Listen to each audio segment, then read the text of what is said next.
श्री गुरु चरण सरोज रज निज मन मुकुर सुधारी। बरनौ रघुवर विमल यश जोदायक फल चारि। तुलसीदास जी के पद कमल बारंबार मनाए। गुण गावहूँ सिय राम के हनुमत हो सहाय। लेत सदा सुधि दीन की सहज दया के धाम।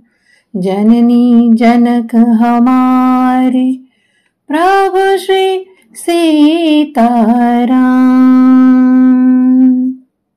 बोली सियावर रामचंद्र भगवान की जय। श्री राधा कृष्ण भगवान की जय। श्री गौरी शंकर भगवान की जय। श्री हनुमान जी महाराज की जय। श्री गुरुदेव भगवान की जय। श्री तुलसीदास जी महाराज की जय। सब संतन की जय, सब भक्तन की जय। जय जय श्री सीताराम, जय जय श्री राधे श्याम।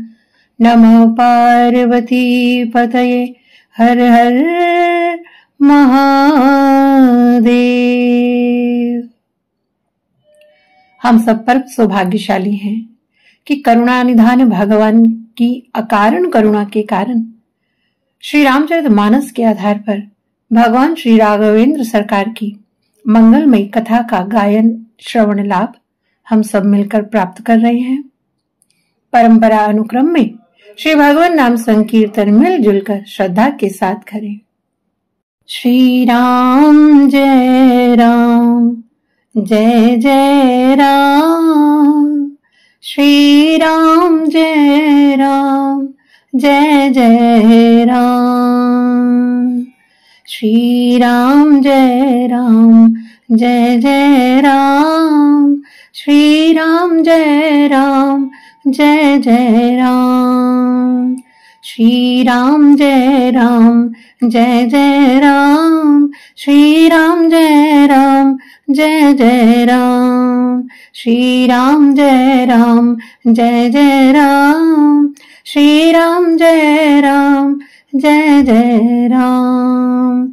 श्री राम जय राम, जय जय राम।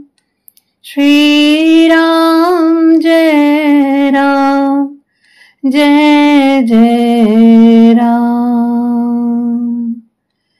जय जय श्री सीताराम,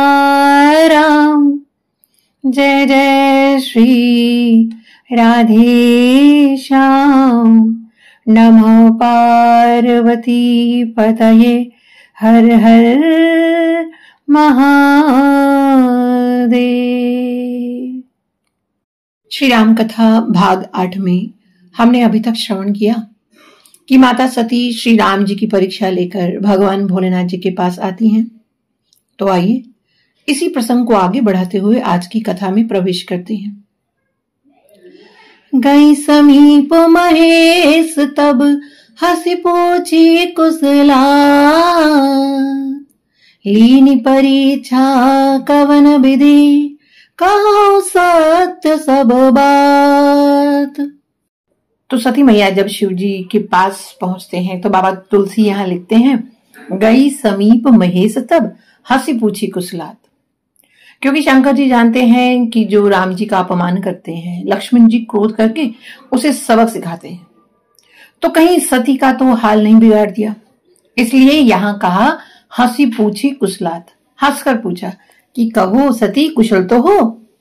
और आगे क्या कहते हैं, लीनी परीक्षा कवन विधि कहो सत्य सब बात। तो शिव जी ने ये नहीं पूछा कि सती तुमने परीक्षा ली या नहीं ली, क्योंकि जिस प्रकार उन्हें भारी संदेह था तो भोलेनाथ जी को पक्का विश्वास है कि सती जी बिना परीक्षा लिए तो लौटी नहीं है। इसलिए कहा लीनी परीक्षा कवन विधि कहो सत्य सब बात, कि सच सच बताओ कि किस प्रकार परीक्षा ली। अब सती मैया तो सत्य ही बोलना चाहती थी, लेकिन जो माया का रूप बनाया था उसी माया ने फंसा लिया। ना चाहते हुए भी सती जी ने झूठ कह दिया।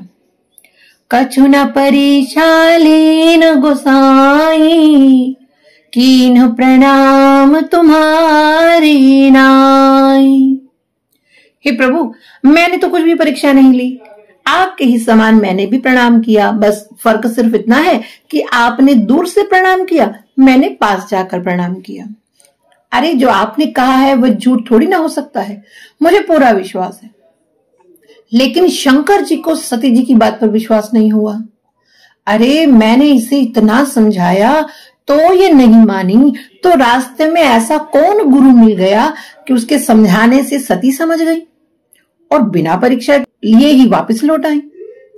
तब शंकर देखे उधरी ध्याना, सती जो कीन चरित सब जाना। तब शिव जी ने ध्यान करके देखा और सती जी ने जो चरित्र किया था वह सब जान लिया। सती कीन सीता कर बेशा, शिव उर भयउ विषाद विशेषा। सती जी ने सीता जी का रूप धारण किया। यह जानकर शिव जी के हृदय में बड़ा विषाद हुआ। फिर श्री रामचंद्र जी की माया को सिर नवाया कि जिसने प्रेरणा करके सती जी से भी झूठ बुलवाया। हरि इच्छा भावी बलवाना, हृदय विचारत शंभु सुजाना। जो अब कराऊं सती सन प्रीति, मिटे भगति पथ होई अनीति। हरि की इच्छा रूपी होनहार बलवान है। और शिव जी मन में विचार करने लगे कि जो अब मैं सती से प्रीति करता हूं तो भक्ति मार्ग नष्ट हो जाएगा और ये अनीति होगी, और परम पवित्र सती छोड़ी भी नहीं जाती, और प्रेम करने से बड़ा पाप भी है। तो महादेव जी प्रकट तो कुछ नहीं कहते थे, परंतु हृदय में बड़ा दुख था।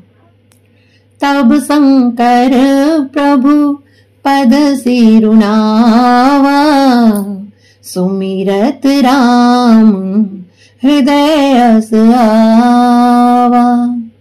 एहि तन सती भेट मोहि नाहि, शिव संकल्प कीन मन माहि। अब यहां शब्द आया तब शंकर प्रभु पद सिरुनावा। तो भगवान श्री राम जी तो वहां नहीं है, तो भगवान भोलेनाथ ने श्री राम जी के चरणों में कैसे प्रणाम किया?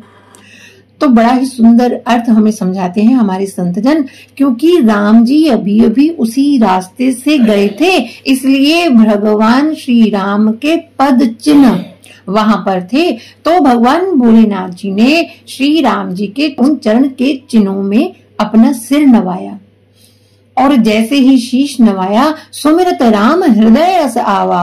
और श्री राम जी का स्मरण करते ही भगवान भोलेनाथ जी के हृदय में यह विचार आया। क्या विचार आया?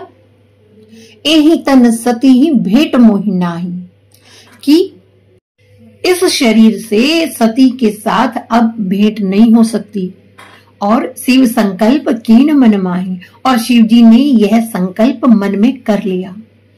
कितना सुंदर सूत्र छिपा है कि यदि हमारे जीवन में कभी ऐसी परिस्थिति बने जब निर्णय करना मुश्किल हो जाए, तब केवल यही उपाय है, उस समय केवल हरि नाम का स्मरण करें।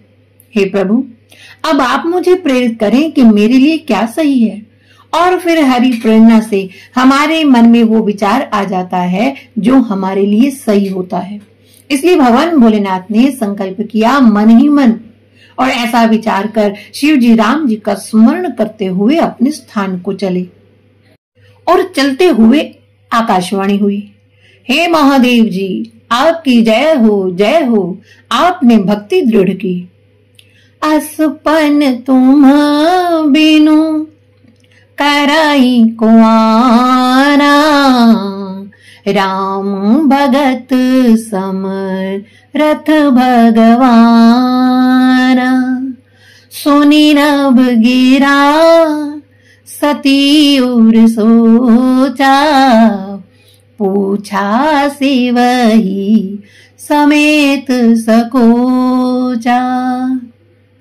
तो आकाशवाणी हुई कि प्रभु ऐसा प्रण आपके सिवाय कौन कर सकता है, आप राम के भक्त हैं, समर्थ हैं, भगवान हैं।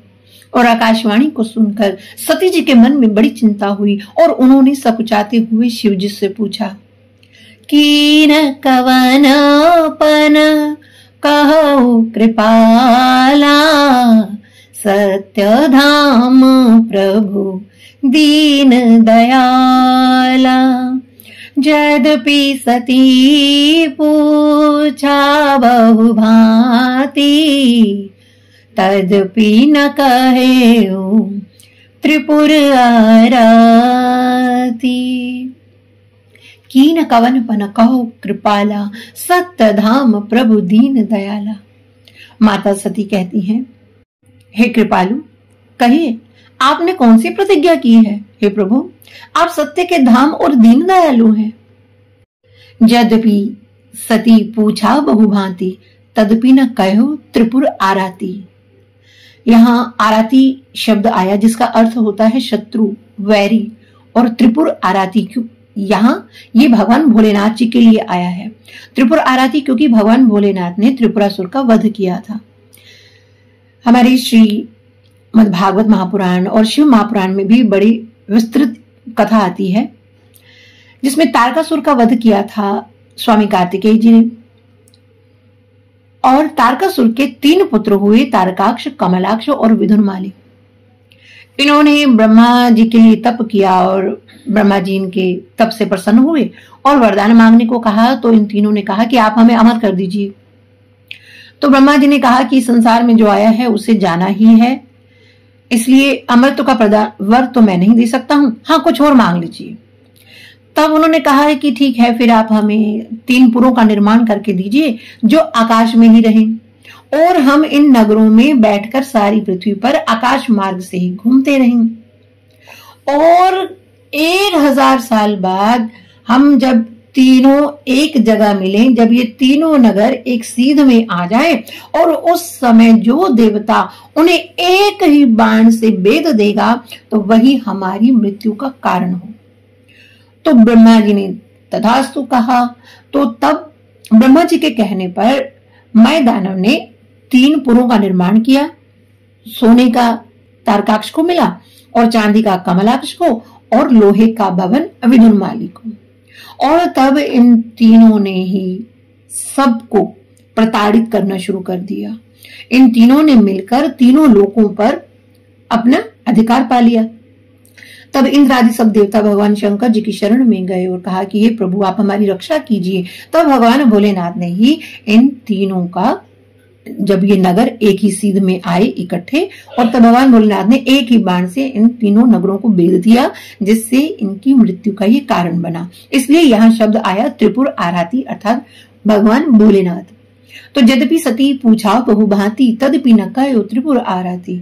यद्यपि सती जी ने बहुत प्रकार से पूछा कि हे प्रभु, आप तो सत्य के धाम है, आप कृपालु हैं, दीन दयालु हैं। हे प्रभु, आप मुझे बताइए कि आपने कौन सा संकल्प किया है।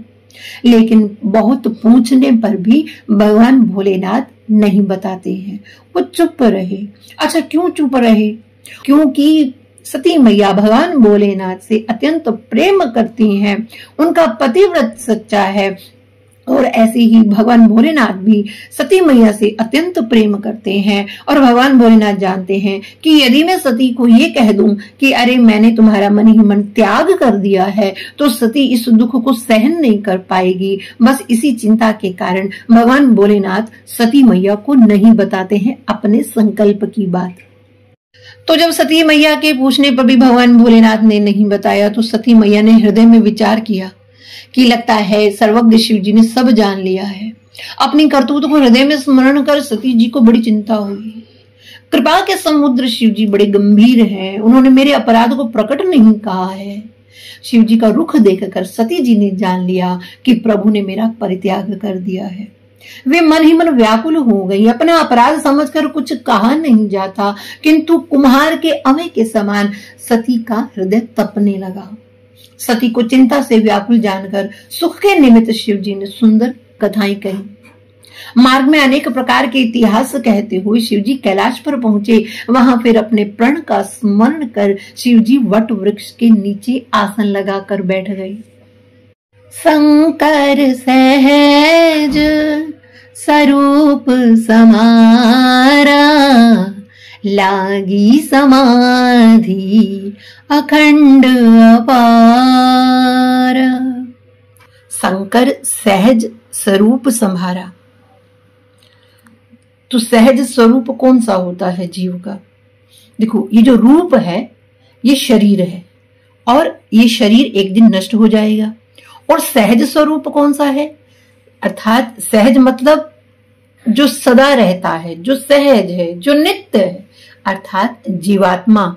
यानी ये शरीर तो एक दिन नष्ट हो जाएगा, लेकिन जीवात्मा कभी नष्ट नहीं होती है, वो सहज रहती है, वो सदा रहती है। तो भगवान भोलेनाथ ने शंकर सहज स्वरूप संभारा, अर्थात भगवान भोलेनाथ अपनी आत्मा में समाविष्ट हो गए। और इसलिए क्या हुआ? लाग समाधि अखंड अपारा। तो भगवान भोलेनाथ की अखंड और अपार समाधि लग गई। और समाधि कोई 1-2 साल नहीं, पूरे 87,000 साल तक भगवान भोलेनाथ समाधि में रहे। तो इधर भगवान भोलेनाथ समाधि का आनंद ले रहे हैं। हो मन मोज बड़ी हरि नाम अंदर, हो मन मोज बड़ी हरि नाम अंदर, हरि नाम अंदर प्रभु नाम अंदर, हरि नाम अंदर प्रभु नाम अंदर। ओ मन मोज बड़ी हरि नाम अंदर, हरि नाम दकी गुण गान करा, एद केड़ केड़ गुण उपकार दसा, नहीं ताकत मेरी जुबान अंदर, नहीं ताकत मेरी जुबान अंदर, मन मोज बड़ी हरि नाम अंदर। हो जाके पूछो तुलसी कबीर को लो, हो मीरा बाई संत फकीर को लो, ओ कितनी मस्ती भरी हरि नाम अंदर, मन मोज बड़ी हरि नाम अंदर। जिनु रंग नाम दा चढ़ जाए, ओनु राम ही राम नजर आए, फिर कम की उसदा जहान अंदर, मन मोज बड़ी हरि नाम अंदर। हो अपने नाम दा प्याला पिला दो मुझे, और मस्त दीवान बना दो मुझे, सुध भूल जाऊं तेरे नाम अंदर, मन मोज बड़ी हरि नाम अंदर। तो महाराज पुनः अविनाशी शिव जी समाधि में है और इधर सती मैया जी की क्या दशा है? कहीं न जाए कछु हृदय गलानी, मन महु राम ही सुमेर सयानी। सती जी के हृदय की ग्लानि कुछ कही नहीं जाती। सती जी ने मन ही मन श्री राम जी का स्मरण किया और श्री राम जी से प्रार्थना करती हैं। तो सती मैया क्या प्रार्थना करती हैं? जो प्रभु दीन दयालु कहावा, आरति हरन वेद जसु गावा। तो मैं बेनाया करऊं कर जोरी, छूटाऊं बेगी देह यह मोरी। जो मोरे शिव चरण सने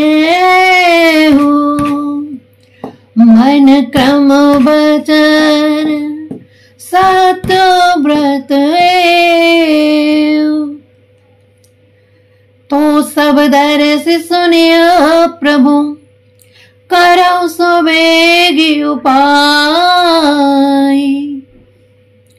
होई मरण जेहि बिनहि श्रम, दुसह विपत्ति बिहाय। तो सती मैया श्री राम जी से प्रार्थना करती हैं, क्योंकि सती मैया के हृदय में रोज नित्य नया सोच बढ़ता है कि कब मैं इस दुख से पार होंगी। तो इसलिए सती मैया मन ही मन श्री राम जी का स्मरण करती हैं और श्री राम जी से कहती हैं कि हे प्रभु, जो आप दीन दयालु कहलाते हैं और दुखों को दूर करने वाले कहकर वेद आपका यश गाते हैं, तो मैं हाथ जोड़कर विनती करती हूँ कि प्रभु मेरा शरीर जल्दी छूट जाए। यदि मेरा शिव जी के चरणों में स्नेह है और मन कर्म वाणी से मेरा पतिव्रत सच्चा है, तो हे सर्वदर्शी प्रभु सुनिए और शीघ्र ही वही उपाय कीजिए जिससे अनायास ही मेरा मरण हो जाए और यह पति परित्याग रूपी जो असह्य विपत्ति है वो दूर हो जाए। एहि विधि दुखित प्रजेश कुमारी, अकथनीय दारुण दुख भारी। बीते संबत सहस 87, तजी समाधि शंभु अविनाशी। एहि विधि दुखित प्रजेश कुमारी। तो यहां सती मैया के लिए शब्द आया प्रजेश कुमारी। कहीं कहीं हमने अभी पीछे श्रवण किया दक्ष कुमारी भी कहा है, लेकिन अब यहाँ तुलसी बाबा कह रहे हैं प्रजेश कुमारी, अर्थात यहाँ संकेत ये है कि जो दक्ष प्रजापति था अब ब्रह्मा जी ने उसे सब प्रजापतियों का राजा बना दिया है, इसलिए यहाँ प्रजेश कुमारी शब्द आया है। तो दक्ष सुता जो प्रजेश कुमारी है, उस सती इस प्रकार बहुत दुखी थी, तो उनको इतना दारुण दुख था कि जिसका वर्णन नहीं किया जा सकता। और 87,000 साल हो गए, तो बीते संबत सहस 87, तजी समाधि शंभु अविनाशी। तो 87,000 वर्ष बाद अविनाशी शिव जी समाधि से जागे और समाधि से जागकर भगवान भोलेनाथ क्या कहते हैं उसकी चर्चा अगले भाग में करेंगे। तब तक जय सिया राम। हरये नमः, हरये नमः, हरये